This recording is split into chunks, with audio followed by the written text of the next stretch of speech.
사랑하고 축복합니다. 오늘도 주님의 은혜와 사랑으로 승리하는 하루가 되시기를 축복합니다. 오늘 말씀은 우리는 청지기입니다 라는 제목으로 함께 말씀을 나누고자 합니다. 본문은 누가복음 16장 1절에서 13절까지의 말씀입니다. 또한 제자들에게 이르시되 어떤 부자에게 청지기가 있는데 그가 주인의 소유를 낭비한다는 말이 그 주인에게 들린지라. 주인이 그를 불러 이르되 내가 내게 대하여 들은 이 말이 어찌 됨이냐. 네가 보던 일을 셈하라. 청지기 직무를 계속하지 못하리라 하니 청지기가 속으로 이르되 주인이 내 직분을 빼앗으니 내가 무엇을 할까. 땅을 파자니 힘이 없고 빌어먹자니 부끄럽구나. 내가 할 일을 알았도다. 이렇게 하면 직분을 빼앗긴 후에 사람들이 나를 자기 집으로 영접하리라 하고 주인에게 빚진 자를 일일이 불러다가 먼저 온 자에게 이르되 네가 내 주인에게 얼마나 빚졌느냐. 말하되 기름 100마리니이다. 이르되 여기 내 증서를 가지고 빨리 앉아 50이라 쓰라 하고 또 다른 이에게 이르되 너는 얼마나 빚졌느냐. 이르되 밀 100석이니이다. 이르되 여기 네 증서를 가지고 80이라 쓰라 하였는지라. 주인이 이 옳지 않은 청지기가 일을 지혜 있게 하였으므로 칭찬하였으니 이 세대의 아들들이 자기 시대에 있어서는 빛의 아들들보다 더 지혜로움이니라. 내가 너희에게 말하노니 불의의 재물로 친구를 사기라. 그리하면 그 재물이 없어질 때에 그들이 너희를 영주할 처소로 영접하리라. 지극히 작은 것에 충성된 자는 큰 것에도 충성되고 지극히 작은 것에 불의한 자는 큰 것에도 불의하니라. 너희가 만일 불의한 재물에도 충성하지 아니하면 누가 참된 것으로 너희에게 맡기겠느냐. 너희가 만일 남의 것에 충성하지 아니하면 누가 너희의 것을 너희에게 주겠느냐. 집 하인이 두 주인을 섬길 수 없나니 혹 이를 미워하고 저를 사랑하거나 혹 이를 중히 여기고 저를 경히 여길 것임이니라. 너희는 하나님과 재물을 겸하여 섬길 수 없느니라. 아멘.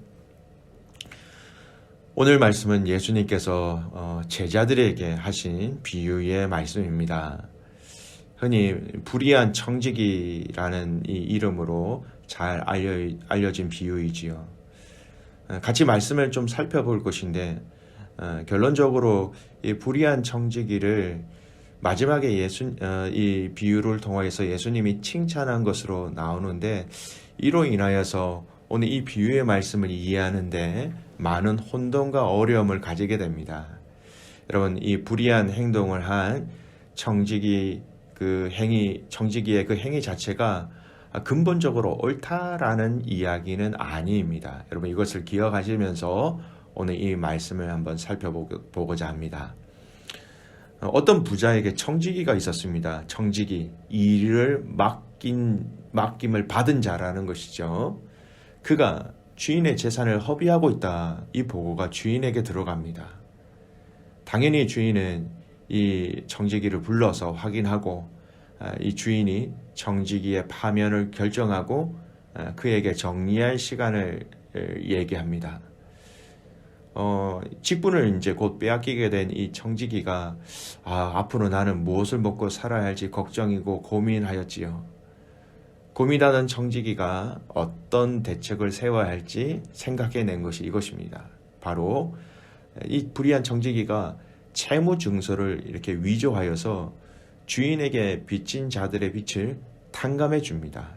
이유는요, 자신이 이렇게 함으로 앞으로 자신이 아무것도 할 수 없을 때에 그들에게 도움을 받고자 하는 의도가 있었던 것이지요. 그런데 주인이 이렇게 부정직한 청지기의 처신을 보고 이 처신이 약사 빠른 것을 보고 감탄합니다. 이제 이 감탄하는 것 때문에 사람들이 이 불의한 청지기의 행위에 대해서 많은 혼동을 하고 있는 것이죠.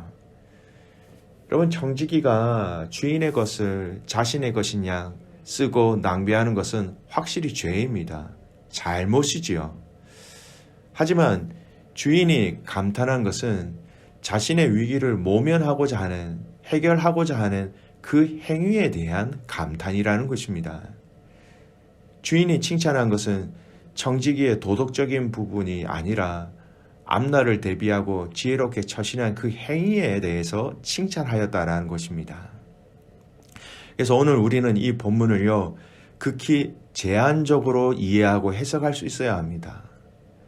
잠언에서는 마치 뇌물이 사람의 앞길을 형통하게 하고 다른 사람의 분노를 잠재운다, 그렇게 호의를 얻게 한다, 마치 좋은 것으로 기록하고 있는 부분들이 있습니다만 결국은 이 뇌물을 사용한 부정한 사람의 그 목적, 이 부정적인 부분들로 우리는 제한적으로 오늘 이 말씀을 봐야 한다는 것이죠.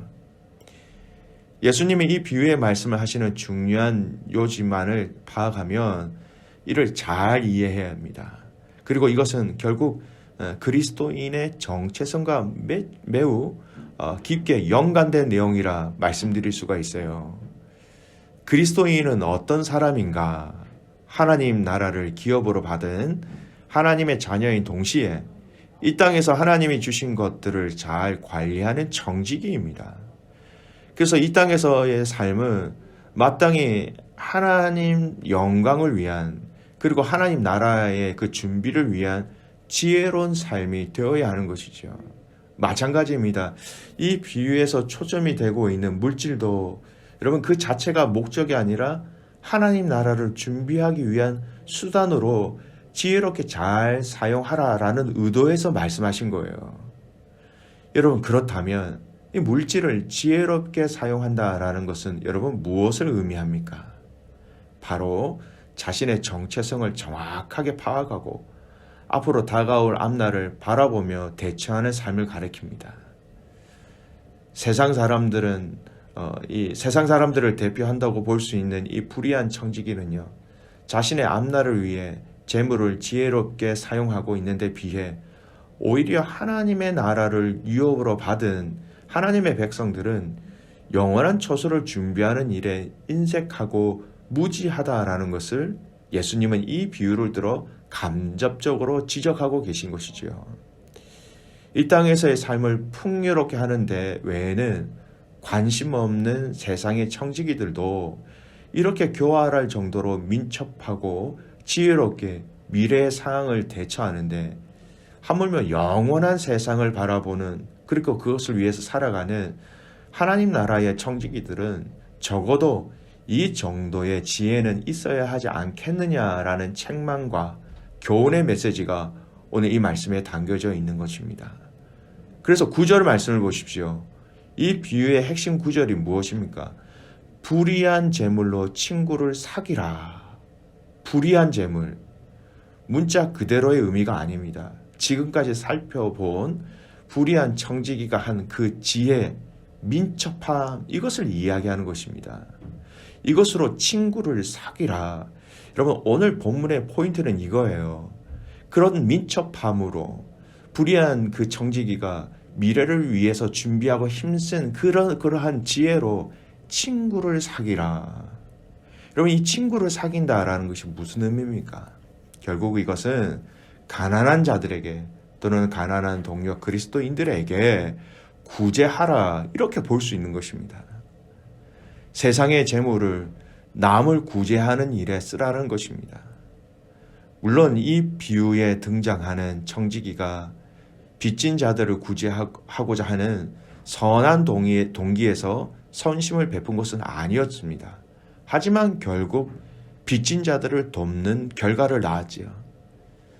여러분, 이 비유의 이면에는 세상의 악한 사람들도 자신의 유익과 앞날을 위해 재물들을 선한 일에 사용하는데, 하물며 빛의 자녀들은 무엇을 하고 있느냐라는 보이지 않는 책망적인 요소가 아주 짙게 깔려 있는 것입니다. 9절 말씀을 다시 읽어보겠습니다. 내가 너희에게 말하노니 불의의 재물로 친구를 사귀라.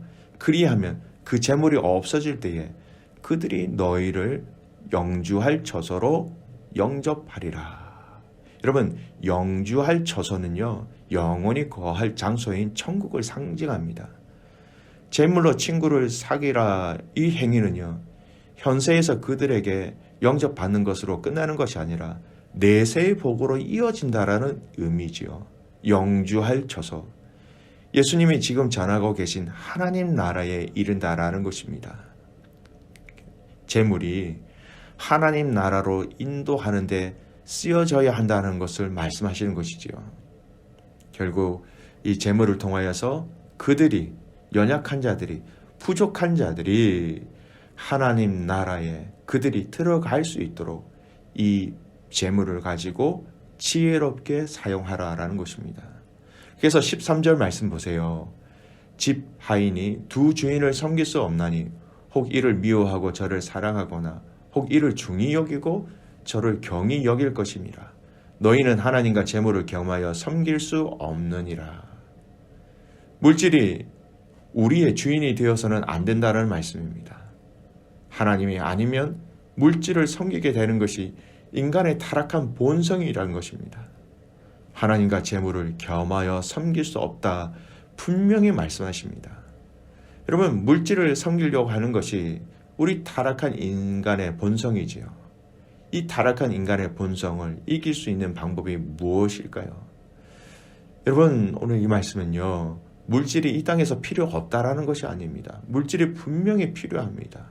근데 이 물질을 하나님을 위해서, 하나님 나라를 위해서, 오늘 가난한 자들을 위해서, 그들을 위해서 구제할 때 이 물질을 통하여 또한 하나님을 섬길 수 있는 것이고, 이 물질을 통하여 하나님을 섬길 때에 우리가 두 주인을 섬기지 않고 한 주인을 섬기게 되는 것이죠.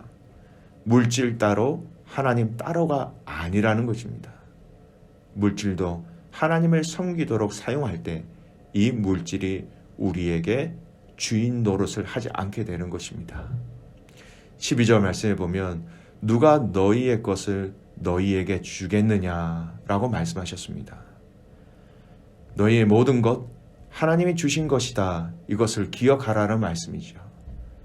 하나님이 주신 것을 하나님을 위하여 사용하는 것은 당연한 원리요, 당연한 이치가 되는 것입니다.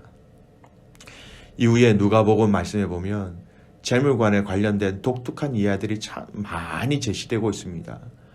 부자와 나사로의 이야기, 부자 관원의 이야기, 삭개오의 이야기. 여러분, 이 이야기를 통해서 누가는 재물을 청지기의 정신으로 남을 위해 사용할 것과 재물을 사랑하는 것이 신앙의 걸림돌이 된다는 사실을 분명히 강조하고 있습니다. 물질은 하나님이 주신 소중한 선물이요 기업입니다. 하지만 이 삶에서 수단이 물질에 지나치게 집착하고 자신의 것으로 소유하려고 할 때에 문제를 일으키게 되고 이 물질은 우상의 자리로 옮겨질 수밖에 없는 것이죠. 귀한 믿음의 가족 여러분, 저와 여러분이 이 물질의 청직이라는 사실을 기억하시기 바랍니다. 여러분, 내가 가지고 있는 재산이 많다, 적다, 많고 적음의 문제가 아닙니다. 작게 있든 많이 있든 맡겨주신 것이 또한 주님의 것이고, 우리는 청지기로서의 이 물질을 하나님이 기뻐하시는 방법으로 사용할 수 있다면 여러분, 우리는 이 물질의 유혹에서 이겨나갈 수 있게 되는 것입니다. 사랑하는 귀한 믿음의 가족 여러분, 우리의 사역적인 측면에서만 우리를 청지기로 부르신 것이 아닙니다. 우리의 삶에 참 많은 밑바닥에 굉장히 기초와 반석처럼 느껴지는 이 물질 또한 하나님이 우리에게 맡겨주신 것을 알고 이 물질을 하나님 나라를 위해서 함께 드리며 함께 사용하며 연약한 자들을 위해서 흘려보낼 수 있는 귀한 믿음의 가족들 되시기를 주님의 이름으로 축복합니다. 아멘. 기도하겠습니다. 하나님 아버지, 감사합니다. 우리에게 오늘 이 말씀을 통하여서 하나님 나라에 대한 소망을 다시 한 번 더 가지게 하여 주신 것 감사합니다. 그 하나님 나라의 소망을 가지고 이 땅에 살아가면서 우리에게 주신 이 청지기로서의 사명을 끝까지 감당하게 하여 주시옵소서. 주인이 우리에게 맡겨주신 이 물질, 주인이 우리에게 맡겨주신 이런 모든 일들을 하나님, 우리의 원, 우리의 방법, 우리의 소원대로 하는 것이 아니라 하나님의 방법과 하나님의 그 뜻대로 사용할 수 있는 지혜로운 자가 되게 하여 주시옵소서. 특별히 하나님, 오늘 이 물질에 대해서 살펴보았습니다. 이 물질도 하나님이 우리에게 맡겨주신 것임을 고백합니다. 청직이라는 사실을 주님 앞에 고백하게 하시고, 이 물질을 사용함에 있어서 그 사용되어지는 모든 시간과 환경과 대상 가운데 하나님 나라의 역사를 경험하게 하시고, 하나님 나라가 이 물질을 사용하는 곳곳마다 드러나며 보여주며 증거할 수 있도록 그렇게 우리를 사용하여 주시옵소서. 모든 시간과 환경 속에서 하나님, 우리에게 주신 그 모든 것들, 물질뿐만 아니라 우리의 자녀들, 우리에게 주신 건강, 우리의 생명들까지 다 청지기임을 알고 고백하는 가족들 되게 하옵소서.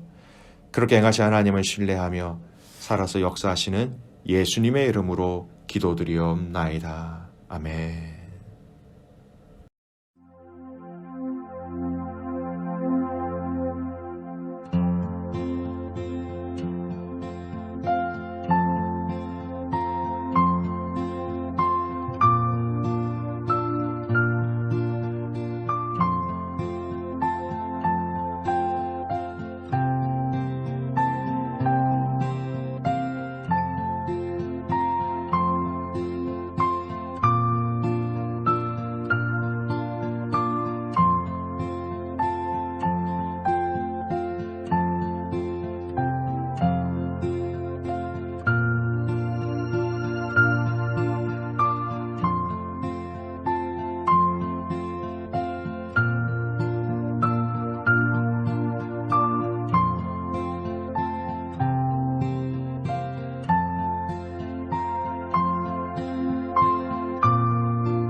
있습니다.